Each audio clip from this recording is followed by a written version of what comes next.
তো এখন দেখো ডিসাইজিং প্রক্রিয়া। দেখো আমরা কিন্তু 2 সাইজিং সম্পর্কে পড়ছি, সাইজিংয়ের বিপরীত হলো ডিসাইজিং। আচ্ছা তার আগে বোঝার আগে সাইজ ম্যাটেরিয়াল বলবো। সাইজ ম্যাটেরিয়াল মানে আচ্ছা সাইজ ম্যাটেরিয়াল বলতে মনে রাখবো, সাইজ ম্যাটেরিয়ালগুলো এরা এক ধরনের শর্করা জাতীয় পদার্থ। এরা হলো কি শর্করা বা শর্করা জাতীয় পদার্থ। যেমন ভাত, হ্যাঁ ভাত কিন্তু একটা শর্করা জাতীয় খাবার, তাই না? ভাত কি আঠালো না? এবার নিচে দেখবো ভাত কিন্তু আঠালো। তো শর্করা জাতীয় পদার্থগুলো কী হয়? এক ধরনের আঠালো পদার্থ, তাই না? তো সাইজ ম্যাটেরিয়াল হলে শর্করা জাতীয় পদার্থ।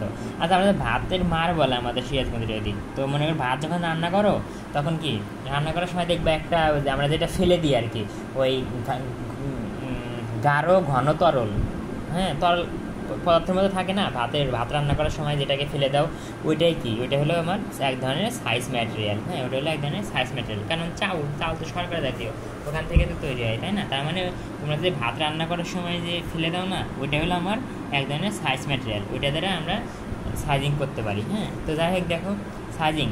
আচ্ছা মনে রাখবা ওভেন ফ্যাব্রিক কিন্তু অরপিয়ান এবং ওয়েবটিয়ান দ্বারা তৈরি করা হয়। তো মনে রাখবা সাইজ ম্যাটেরিয়াল শুধু কার উপর প্রয়োগ করা হয়? শুধু অরপিয়ানের উপরে। ওয়েবটিয়ানের ক্ষেত্রে কিন্তু সাইজ ম্যাটেরিয়াল প্রয়োগ করা হয় না। তো দেখো অরপিয়ানের উপরে সাইজ ম্যাটেরিয়ালের আবরণ দেওয়ার প্রক্রিয়া, সাইজ ম্যাটেরিয়ালের কি কোটিং বা আবরণ দেওয়ার প্রক্রিয়াটাকে বলা হয় সাইজিং।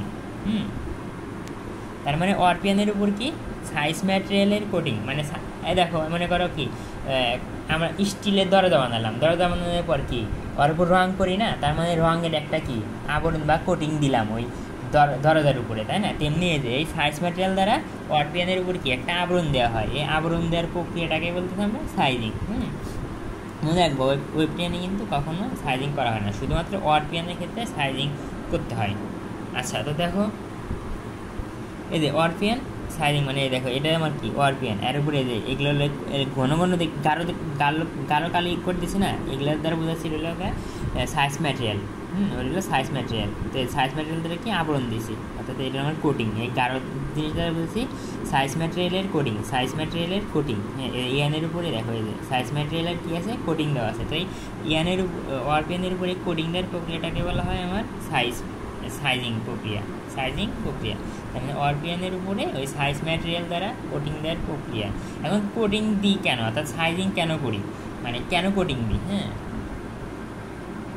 সাইজিং মানে কি? সাইজিংটা মানে কি ওর উপরে একটা স্তর পড়ে, তাই না? দেখো এটা কিন্তু আর মূল ইয়ান, আর এখানে কি আবরণ দিছি, এখানে আবরণ দিছি, তার মানে কি ইয়ানটা কিন্তু একটু মোটা হয়ে যাবে। কারণ দেখো সাইজ ম্যাটেরিয়ালের একটা নিজস্ব ভর আছে, তাই না? তো সাইজ ম্যাটেরিয়াল দেখো ইয়ানটা ছিল এত মোটা, কিন্তু এখানে কি ইয়ানটা কত এখান থেকে একটু কত মোটা হয়ে গেছে, মোটা হয়ে যাবে, ফলে আবার কি ইয়ানের ওজনটাও বেড়ে যাবে। তাহলে সাইজিং করলে কিন্তু তার মানে সাইজিং করার ফলে কি সাইজ ম্যাটেরিয়ালগুলো কি বলতো ইয়ানের উপরে লেগে থাকে। আচ্ছা এখন দেখো এই যে আমরা যে লুম মানে তাতে পড়ছি না, মানে সংক্ষেপে বলে, হ্যাঁ তাদের ক্ষেত্রে বিভিন্ন যন্ত্র ডিভাইস ইউজ করা হয়। যেমন হিল শ্যাফট ইউজ করি। কি হিল শ্যাফটে আবার কী থাকে বলো? হিলটায় থাকে। এই হিলটায়ের ভিতর দিয়ে কী বলো তো অরপিয়ান কিন্তু পাস করা লাগে। অরপিয়ানগুলোকে কী করা হয়? পাস করানো হয়, মানে এই হিলটায়ের ভিতর দিয়ে অরপিয়ানগুলো ঢুকানো হয়। তো মানে আচ্ছা তো চলাচল করে, মানে হিলটায়ের ভিতর দিয়ে অরপিয়ানগুলো চলাচল করে। তো চলাচল করার সময় দেখো এর কিন্তু তার গোল দেখতেছে না, হিলটায় কী দ্বারা তৈরি করা হয়? ধাতব তার দ্বারা। তো এই ধাতব তারের সাথে কিন্তু ইয়ানের কী হয়? ঘর্ষণ হয়। কী হয়? সংঘর্ষ বা ঘর্ষণ হয়। তাহলে ইয়ানের সাথে যদি এই তারের ঘর্ষণ হয় তাহলে ইয়ান ক্ষয় যাবে না? তো ইয়ান যেন ক্ষয় না যায়, এই ক্ষয় যেন না যায় ওই জন্য আমরা কী করি? সাইজিং করি। দেখো সাইজিং করলে কী হয়? একটা ইয়ানের উপর একটা আবরণ পড়ে। তো ঘর্ষণ যদি হয় তো আমার আবরণটা নষ্ট হয়ে যাবে, আমার মূল ইয়ান কিন্তু নষ্ট হচ্ছে না। আবার দেখো যদি আমি আবরণ না দিতাম, মানে সাইজ ম্যাটেরিয়াল না দিতাম, তাহলে কিন্তু ঘর্ষণের ফলে আমার মূল ইয়ানটা নষ্ট হতো। কিন্তু কোটিংটার ফলে আমার ঘর্ষণ কার সাথে হইতেছে? মূল ইয়ান তো ভিতরে, তাই না? মূল ইয়ানের উপর থাকে কি আবরণ বা কোটিং নষ্ট হচ্ছে, কিন্তু আমার মূল ইয়ানটা ঠিক থাকতেছে। তো মূল ইয়ানকে ঠিক রাখার জন্যে আমরা মূলত সাইজিং করি, অর্থাৎ সাইজিং করা মানে কোটিং দেওয়া, মানে ওই সাইজ ম্যাটেরিয়াল দ্বারা কোটিং দেওয়া। এতে কী হয়? আমার সাইজ ম্যাটেরিয়াল নষ্ট হয় কিন্তু আমার মূল ইয়ানটা নষ্ট হয় না, অর্থাৎ ঘর্ষণ কমানোর জন্য। তাই এখন দেখো মানে ঘর্ষণ থেকে, অর্থাৎ ঘর্ষণের হাত থেকে, মানে ক্ষয় হয়ে যাওয়ার হাত থেকে ইয়ানকে রক্ষা করি সাইজিংয়ের মাধ্যমে। সাইজিংয়ের বিপরীত ডিসাইজিং। আচ্ছা সাইজিং মানে কি? ইয়ানের উপরে ওই সাইজ ম্যাটেরিয়াল দেওয়া, অর্থাৎ সাইজ ম্যাটেরিয়াল দ্বারা আবরণ দেওয়া। ডিসাইজিং মানে কি? ওই সাইজ ম্যাটেরিয়ালগুলোকে তুলে ফেলা। তো এই যে অরপিয়ান থেকে অর্থাৎ সাইজ ম্যাটেরিয়ালগুলো তুলে ফেলার প্রক্রিয়াটাকে আমরা বলি ডিসাইজিং। মানে আগে তুমি কি সাইজিং ম্যাটেরিয়ালগুলো দিছিলে, এখন কি সাইজিং ম্যাটেরিয়ালগুলো তুলে নিবা, এই তুলে নেওয়ার প্রক্রিয়াটাকে বলতে ডি সাইজিং। এখন কথা হলো কেন তুলে নিবা, হ্যাঁ আচ্ছা আমরা কী করি বলো, ইয়ানকে ডাইং করি, ইয়ানকে কী করি ডাইং করি না, ডাইং করার ক্ষেত্রে কী হয়, ইয়ানগুলো পানি মানে যে ইয়ানগুলো কী করে মানে ফ্যাব্রিককে ডাইং করে, তখন ফ্যাব্রিক হলো কী করে যে ওই ডাই সলিউশনকে শোষণ করে মানে অ্যাবজর্ব করে। এখন কথা হলো এই ইয়ানের উপর যদি কী থাকে, এই কোটিং বা আবরণটা থাকে, কোটিং বা আবরণ যদি থাকে তাহলে কিন্তু এই আবরণের কারণে ইয়ানটা কিন্তু ওই ডাই সলিউশন শোষণ করতে পারবে না। ইয়ান যদি ডাই সলিউশন শোষণ করতে না পারে, ইয়ান শোষণ করতে পারতেছে না, তার মানে কি ফ্যাব্রিক শোষণ করতে পারতেছে না, মানে দেখ মানে ইয়ান শোষণ করা মানে তো ফ্যাব্রিক শোষণ করা, কারণ ইয়ান দ্বারা তো ফ্যাব্রিক তৈরি করি, তাই না? তার মানে ইয়ান যদি ওই ডাই সলিউশন শোষণ করতে পারে না, শোষণ করা মানে কি গ্রহণ করা মানে খেয়ে নেয়, খাওয়া আর কি, এরকম মানে ভিতরে ঢুকে পড়া, শোষণ করতে না পারে মানে ডাই সলিউশনকে যদি শোষণ করতেই না পারে তাহলে তার কালার মানে ফ্যাব্রিককে ডাইং তথা কালারিং করা যাবে না, মানে ডাইং করা যাবে না। দেখো অর্থাৎ আমি বুঝালাম যে ইয়ানের উপর যদি আবরণ থাকে তাহলে ওই ডাই সলিউশনটা ওই ইয়ানের ভিতর যাইতে পারে না, কারণ এই কোটিংটা বাধা প্রদান করে, হ্যাঁ কোটিংকে ভেদ করে ইয়ানের ভিতরে যাইতে পারে না ডাই সলিউশন। আর ইয়ানের ভিতরে যদি ডাই সলিউশন না যায় তাহলে তো আমার ডাইং প্রক্রিয়া হবে না। তখন এই জন্য আমরা কী করি, যাতে শোষণ ক্ষমতা বাড়ে, ইয়ানের শোষণ ক্ষমতা যেন বাড়ে, এই ইয়ানের শোষণ ক্ষমতা বাড়ার জন্য আমাদের কী করতে হয়, ডিসাইজিং করতে হয়। তাই তোমার কী করতে হয়, ওই সাইজ ম্যাটেরিয়াল তুলতে হয়। তার মানে প্রথমত কি ফ্রিকশনের হাত থেকে রক্ষা করার জন্য আমরা সাইজ ম্যাটেরিয়াল দিলাম, তারপর আবার কি আমরা আবার সেই সাইজ ম্যাটেরিয়ালগুলোকে আমরা তুলতেছি, কারণ না তুললে আমরা ডাইং করতে পারবো না। তো দেখো অ্যাবজর্বেন্সি বোঝায় কি, শোষণ করার ক্ষমতা। এই দেখো পানি দেখতেছে না, এর কি লাল কালার ফ্যাব্রিক, লাল জাতীয় কালার ফ্যাব্রিকের পানি দিছি, পানি কি শোষণ মানে এই ফ্যাব্রিকের কোনো শোষণ ক্ষমতা নাই, এই জন্য দেখো পানিকে শোষণ করতে পারে না। যে শোষণ ক্ষমতা থাকতো তাহলে কিন্তু পানির ভিতরে চলে যেত, ফ্যাব্রিকের ভিতরে চলে যেত আর কি। তো ওই যে সাইজ মেটেরিয়াল থাকলে এই পানি বলো বা ডাই সলিউশন বলো ফ্যাব্রিকের ভিতরে যাইতে পারে না, ফ্যাব্রিকের ভিতরে যেন ডাই সলিউশন যাইতে পারে, অর্থাৎ ম্যাটেরিয়ালের কি মানে ফ্যাব্রিকের শোষণ ক্ষমতা বাড়ানোর জন্য আমরা ডিসাইজিং করি। তো দেখো ডিসাইজিং করার জন্য বিভিন্ন রকম প্রক্রিয়া আছে, যেমন রড স্টিপিং, তারপর অ্যাসিড স্টিপিং বা অ্যাসিড ডিসাইজিং, একই জিনিস। তো অ্যাসিড ডিসাইজিং কেন বলতেছি, কারণ অ্যাসিড দ্বারা ডিসাইজিং করা হয়। এনজাইমেটিক ডিসাইজিং, এখানে কি আমরা এনজাইম দ্বারা ডিসাইজিং করা হয়। তো এগুলা আর ইউজ করা হয় না বর্তমানে, হ্যাঁ। তো এনজাইমেটিক ডিসাইজিং এটা হলো সবচেয়ে জনপ্রিয় এবং এটাই বর্তমানে ইউজ করা হয়। সো এই জন্য আমাদের এটাই তোমার কাজে লাগে, হ্যাঁ, এটা আমাদের করতে হয় ডিপলি। তো এনজাইমেটিক ডিসাইজিং মানে কি, তার মানে কি প্রথমত ডিসাইজিং মানে কি সাইজ ম্যাটেরিয়াল তুলে ফেলা। তো কার সাথে তুলে ফেলবো, এনজাইমের সাহায্যে। তো এনজাইমের সাহায্যে ডিসাইজিং করাকে বলা হয় এনজাইমেটিক ডিসাইজিং। হ্যাঁ, তো ডিসাইজিং কেমনে করে এটা আমাদের ভিডিও দেখতে হবে। তো হ্যাঁ, ডিসাইজিং বাদ, আচ্ছা আমরা কী বলি ডাইং বাদ বলি, হ্যাঁ। ডাইং বাদ মানে পাত্র, যে পাত্রের ভিতরে ডাইং করা হয় তাকে বলে ডাইং বাদ। আর ডিসাইজিং বাদ মানে কি, যে পাত্রের ভিতরে ডিসাইজিং করা হয়। তো ডিসাইজিং কেমনে করা হয়, সব কিছু ডাইংয়ের মতোই, সিস্টেম সব কিছু ডাইংয়ের মতোই, হ্যাঁ। তো যে কী করবো আমরা, ওই নজেলটাকে আমি বলতেছি ডিসাইজিং বাদ। তো নজেলের ভিতরে ওয়েডিং এজেন্ট দিব, সিকোয়েস্টারিং এজেন্ট দিব, এই পরিমাণ এগুলো দিব, এনজাইম দিব, এনজাইম তো জানোই তো অলবাদ, তো এগুলো দিয়ে একটা দ্রবণ তৈরি করবো।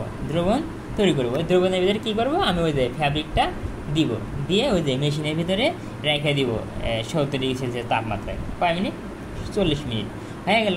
তারপরে কি করব, ওই যে ডাইংয়ের মতোই, তারপরে ওই যে মেশিন থেকে নজেলটা বের করে ফ্যাব্রিকটা ওই যে পানি দিয়ে ওয়াশ করবো, হয়ে গেল ডিসাইজিং। মানে সব কিছু ডাইংয়ের মতোই, আর কিছুই না, মানে জাস্ট কেমিক্যালগুলো আলাদা। এই যে ডাইং করতাম তাহলে কি এনজাইম ইউজ না করে আমি কি করতাম, শুধু ডাই ইউজ করতাম।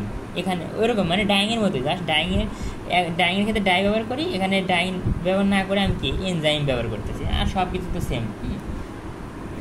তো খেয়াল করে যে আমার সেই বিখ্যাত নজেলের ভিতরে পানি দিচ্ছে, তারপরে সিকোয়েস্টিং এজেন্ট হাবি দাবি দিব। তো দেখো সব কিছু দিবে, দেওয়ার পরে নজেলের ভিতরে দেখো যে ফ্যাব্রিকটা এখন দিবে, ফ্যাব্রিকটা দিয়ে দিবে, হ্যাঁ। ফ্যাব্রিকটা দিল, নজেলের ভিতরে ফ্যাব্রিক দিল, দিচ্ছে, হ্যাঁ দিল। নজেলের ভিতরে ফ্যাব্রিক দেওয়ার পরে আমরা কি নাড়াচাড়া করি, ওই লোকটা মানে ওই ভাইয়াটা নাড়াচাড়া করতেছে, হ্যাঁ। এখন কথা হলো আমরা তো ওই যে মেশিন ব্যবহার করি, হ্যাঁ। তো এই ভাইয়াটা মেশিন ব্যবহার না করে এই জিনিসটা ব্যবহার করতেছে, দরকার নাই, হ্যাঁ। এটুকু বুঝতো কিনা, এটুকু বোঝার পরে এখন ওই যে আমি ওই নজেলটা কী করবো, মেশিনের ভিতর দিব, দিয়ে ওই যে কয় ডিগ্রিতে রাখবো, 60 60°C তাপমাত্রা রাখবো আর কি 40 মিনিট রাখবো, তাহলে আমার হয়ে গেল। হ্যাঁ, তাহলে আমার কি ডিসাইডিং হয়ে গেল। এখন আচ্ছা, ডিসাইডিং হওয়ার পরে কী করবো, ওই যে ওই নজেলটা মনে করো মেশিন থেকে বের করবো, করে ফ্যাব্রিকটা নজেল থেকে বের করবো, করে এখানে প্রথমে হট ওয়াশ করতে হবে। হট ওয়াশ মানে কি, গরম পানি দ্বারা ফ্যাব্রিকটাকে ধোয়া। তারপরে কী করতে হবে, কুল ওয়াশ করতে হবে। মানে কুল ওয়াশ মানে কি বলো তো, ঠান্ডা পানি দিয়ে ফ্যাব্রিকটাকে ধোয়া। তো দেখো এই যে ভাইয়াটা করবে। হ্যাঁ, এই যে মনে করো ওই যে ফ্যাব্রিকটা বের করলো, ফ্যাব্রিকটা বের করে এই যে এই পাত্র দেখতেছো না, মানে এই গ্লাস বা পাত্র, গ্লাসের ভিতরে কী আছে, গরম পানি আছে। এই যে গরম পানি আছে, এই গরম পানির ভিতরে ফ্যাব্রিকটা দিল, মানে হট ওয়াশ করতেছে। মানে ওয়াশ করা মানে ধোয়া বা পরিষ্কার করা, হট ওয়াশ করা গেল। এখন ওই মাঝের গ্লাস দিতেছে না, ওর ভিতরে ঠান্ডা পানি আছে। তো এরপরে কী করবো, এই যে দেখো এই ফ্যাব্রিকটা এখন ওই যে ওই দেখো এই যে ঠান্ডা পানির ভিতর দিল, মানে ঠান্ডা পানি দিয়ে ধুয়ে নিচ্ছে। মানে কি আমার ঠান্ডা পানির ভিতরে ধোয়া মানে কি আমার ওই যে কুল ওয়াশ, ওয়াশ মানে ধোয়া, তাই না? তার মানে প্রক্রিয়াটা সহজ। এই যে পাত্রের ভিতরে এগুলো দিব, তারপরে ফ্যাব্রিকটা দিলাম, দিয়ে মেশিনের ভিতরে রেখে দিলাম কমক তাপমাত্রায়। তারপর ফ্যাব্রিকটা বের করলাম নজল থেকে, করে ওই যে প্রথমে গরম পানির ভিতর দিয়ে হট ওয়াশ করবো, আর তারপর ঠান্ডা পানির সাহায্যে কুল ওয়াশ করবো। শেষ। তো যে প্রক্রিয়া আসবে এনজাইমেটিক ডিসাইডিং প্রক্রিয়া, তখন ওই যে ব্যাখ্যা করা প্রসেস কাট। মনে করো ওই যে জানোই তো যে এটা তো ওই ভাইয়াটা করলেও ল্যাবে, আমাদের তো খাতায় এক্সাম, মানে আমাদের থিওরি এক্সাম, মানে ফাইনাল এক্সামে তো লিখতে হবে ইন্ডাস্ট্রি ব্যাখ্যা। এগুলো আগে অনেকবার বলছি। দেখ প্রক্রিয়াটা কি, যে প্রথমে 25°C তাপমাত্রায় তুমি ওই ড্রাইভারটা সেট করে নেবা। তারপরে কী করবা, ওই বিভিন্ন ধরনের কেমিক্যালস বলতে এগুলা মিশাবা। 10 মিনিট মিশাবা, তাহলে 10 মিনিট ধরে তাপমাত্রা থাকবে 25। তারপরে কি তাপমাত্রাটা 70°তে বাড়াবা। তাপমাত্রা কী করবা, 70°তে বাড়াবা। তারপরে 70°তে কি 40 মিনিট রেখে দিবা। তারপরে কী করবা, রেখে দেওয়ার পরে ওই যে প্রথমে হলো তুমি হট ওয়াশ করবা, তারপরে কিন্তু কী করবা বলো, কুল ওয়াশ করবা, মানে ঠান্ডা ওয়াশ করে নিবা আর কি। এই ব্যাখ্যা সব লেখাই আছে। তো দেখো এই যে ব্যাখ্যা সব লেখা আছে, কী কী করতে হবে। Run for 10 minute, run for মানে চালু রাখতে হবে বা রাখতে হবে, মানে মেশিনের ভিতরে 10 মিনিট, মানে 10 মিনিট প্রক্রিয়াটা চালু রাখতে হবে। তারপর মানে এগুলো আশা করি পারবা। আর এগুলো আমি বললাম না, অ্যাডভান্টেজেস ডিসঅ্যাডভান্টেজেস, এগুলো তোমরা পড়ে নিও, আশা করি পারবা। এগুলো বললে ভিডিও লং হয়ে যায়, তো ওই জন্য বলতেছি না। আর এই দুটো একটু অ্যাডভান্টেজ ডিসঅ্যাডভান্টেজ আর হলো অবজেক্টিভস করে নিও।